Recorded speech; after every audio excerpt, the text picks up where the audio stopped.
ಕುಮ್ಮಕ್ಕು ನೀಡುತ್ತಿರುವ ಕಾಂಗ್ರೆಸ್ ಸರ್ಕಾರಕ್ಕೆ ಧಿಕ್ಕಾರ. ದೇಶದ ಐಕ್ಯತೆ ಸಮಗ್ರತೆ ತರುತ್ತಿರುವ ಕಾಂಗ್ರೆಸ್ ಸರ್ಕಾರಕ್ಕೆ ಧಿಕ್ಕಾರ.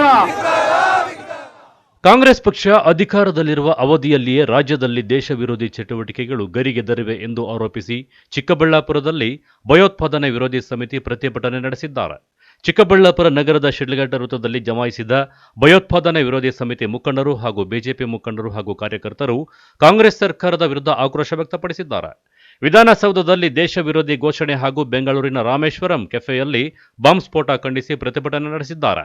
ಇನ್ನು ಸಿಎಂ ಸಿದ್ದರಾಮಯ್ಯ ನೇತೃತ್ವದ ಕಾಂಗ್ರೆಸ್ ಸರ್ಕಾರ ಮುಸ್ಲಿಮರಿಗೆ ತುಷ್ಟೀಕರಣ ನೀಡುತ್ತಿದೆ ಎಂದು ಆರೋಪಿಸಿ ರಾಜ್ಯ ಸರ್ಕಾರದ ವಿರುದ್ಧ ಘೋಷಣೆಗಳನ್ನು ಕೂಗಿ ಆಕ್ರೋಶ ವ್ಯಕ್ತಪಡಿಸಿದ್ದಾರೆ. ಅಂತ ಹೇಳ್ಬಿಟ್ಟು ಅವ್ರಿಗೇನು ಕಿವಿ ಕೇಳಿಸಲ್ವಾ, ಕಂಡಿಲ್ವಾ?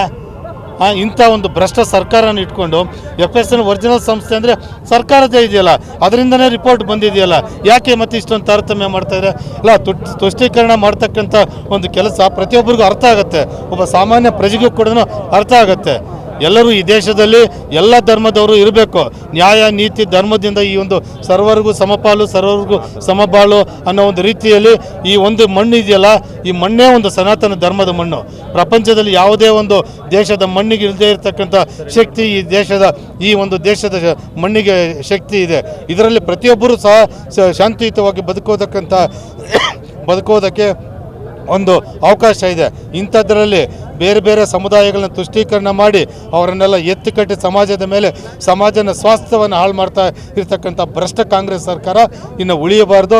ಯಾರೂ ಉಳಿಯೋದಕ್ಕೆ ಬಿಡೋದು ಇಲ್ಲ. ಆ್ಯಕ್ಚುಲಿ ನಾವ್ಯಾರೂ ಮಾತಾಡೋದಿಲ್ಲ. ಅವರಲ್ಲಿ ಏನು ಕಿತ್ತಾಡ್ತಾ ಇದ್ದಾರೆ, DK ಶಿವಕುಮಾರ್ ಸಿದ್ದರಾಮಯ್ಯ ಅವರು ಏನು ಕಿತ್ತಾಡ್ತಾ ಇದ್ದಾರೆ, ಕೇವಲ ಕೆಲವೇ ದಿವಸಗಳಲ್ಲಿ ಆ ಭ್ರಷ್ಟ ಸರ್ಕಾರ ನಿರ್ಣಾಮ ಆಗತ್ತೆ. ಮುಂದಿನ ದಿನಗಳಲ್ಲಿ ಒಳ್ಳೆಯ ದಿನಗಳು ಬರ್ತವೆ ಅಂತ ಆಶಿಸೋಣ. ಮುಖ್ಯಮಂತ್ರಿ ಪ್ರತಿಭಟನೆಯಲ್ಲಿ ಮಾಜಿ ಕೋಚಮಲ್ ನಿರ್ದೇಶಕ KV ನಾಗರಾಜ್, ಶಿಡ್ಲಘಟ್ಟ ಮಾಜಿ ಶಾಸಕ ರಾಜಣ್ಣ, ಆನಂದ್, ಅನು ಇನ್ನಿತರರು ಮತ್ತು ಬಿಜೆಪಿ ಮುಖಂಡರು ಹಾಜರಿದ್ದರು. ಕಳವಾರ ಅರುಣ್, MMTV ನ್ಯೂಸ್, ಚಿಕ್ಕಬಳ್ಳಾಪುರ.